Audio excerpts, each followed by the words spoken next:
Hi, నేను మీ Varaprasad.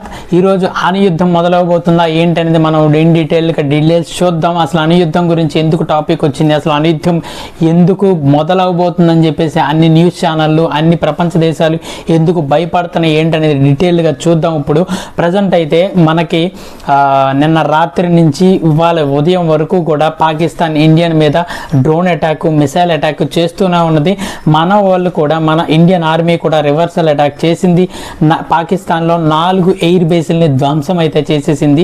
Lahore, Karachi, Istanbul and ఇంకొక ప్రాంతంలో ఉన్న ఎయిర్ బేస్లు మొత్తం తుడిచిపెట్టేసింది.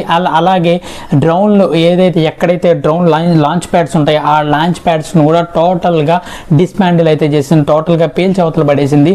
నెక్స్ట్ వచ్చేటప్పటికి అణుయుద్ధం గురించి ఎందుకు టాపిక్ అయితే వచ్చిందంటే, పాకిస్తాన్ ఇప్పుడు ప్రజెంట్ పాకిస్తాన్ ఇండియాని ఎదుర్కోలేక అణువస్త్రం మా దగ్గర ఉన్నది, అణువస్త్రంతో మేము భయపెట్టగలము అని చెప్పేసి ఒక భయభ్రాంతులు గురి చేయడం కోసమే ఈ అణువస్త్రం రిలేటెడ్ టాపిక్ అయితే తీసింది. యాక్చువల్గా చెప్పాలంటే ఇప్పుడు జరుగుతున్న పరిస్థితులను బట్టి అణుయుద్ధం అనేది 99% రాదండి.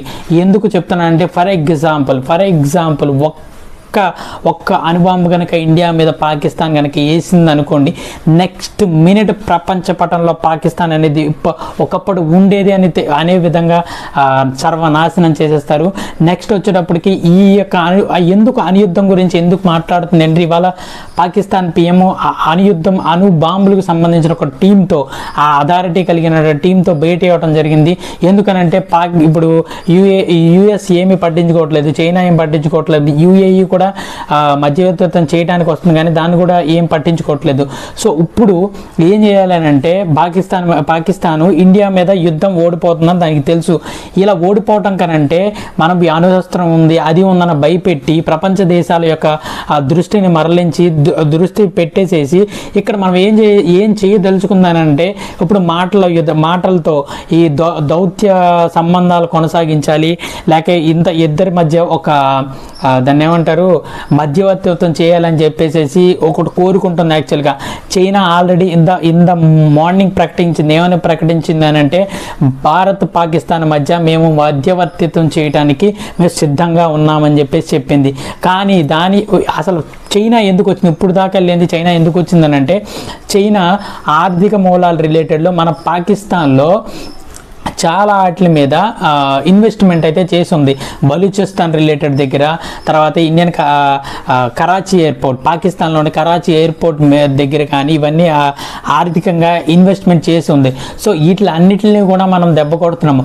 ఒక్క దెబ్బకి 2 పెట్టులు అంటే అదే పాకిస్తాన్ పోతుంది, అలా చైనా కూడా ఆర్థికంగా దెబ్బతింటది. మనకు కూడా కొంచెం ఆర్థికంగా రిలేటెడ్లో కొంచెం ఇబ్బంది అయితే ఉంది. కానీ ప్రస్తుతానికి ఇండియా అటాక్ మోడ్లోనే ఉంది.